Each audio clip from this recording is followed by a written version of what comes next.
Juste définir un peu pauvreté ou prospérité avant qu'on rentre vraiment dans la prospérité financière versus prospérité spirituelle. Ok, parfait.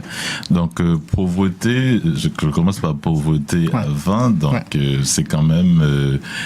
je vais commencer par ce mot qui est malheureusement pas trop populaire. C'est un état de mal-être. Mal-être. C'est pas une mallette. Pas une mallette portative. Portative. On a besoin pour voyager. C'est pas une mallette. Je parle du mal-être. Donc c'est le contraire du bien-être, ok. Oui. Mais il y a quand même pauvreté extrême, où on parle d'extrême pauvreté, comme on dit. On parle aussi de pauvreté absolue. Et des fois, c'est relatif, ces concepts-là, parce que ça dépend du pays dans lequel on vit, ça dépend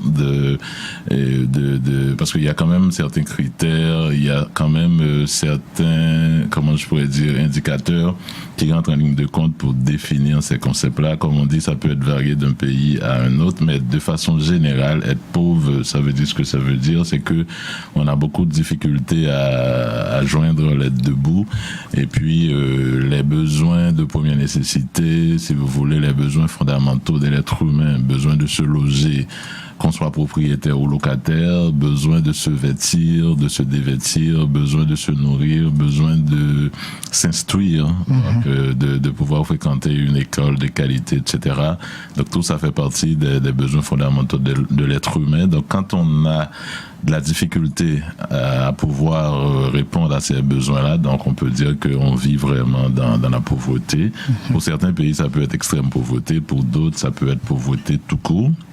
Et la prospérité, c'est, si vous voulez, la prospérité financière ou économique. Étymologiquement, ça vient du latin prosperitas, qui est le même dérivé de prosperus, qui signifie heureux tout court. Mais être heureux ne veut pas dire être heureux financièrement ne veut pas dire qu'on est heureux dans la vie. Donc, il y a quand même une petite démarcation à faire là-dedans. Certainement, prospérité est synonyme de richesse aussi. Mais quand on voit richesse, on voit essor, on voit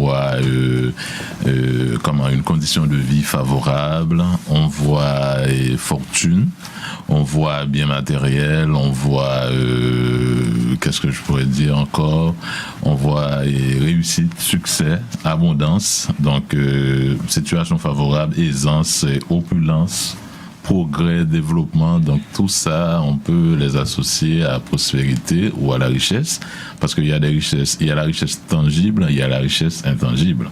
Donc c'est des mots quand même qui sont synonymes, mais la prospérité ne se résume pas seulement en prospérité financière ou économique, parce que on parlait du mal-être tout à l'heure. Donc, quelqu'un qui se sent bien, qui se sent heureux, on parle du bien-être.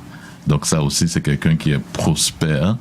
La prospérité, comme je viens de le dire, ne s'assimile pas uniquement à l'argent ou à la richesse, mais il y a aussi plusieurs autres éléments qu'on pourrait énumérer justement pour traduire la prospérité en tant que telle.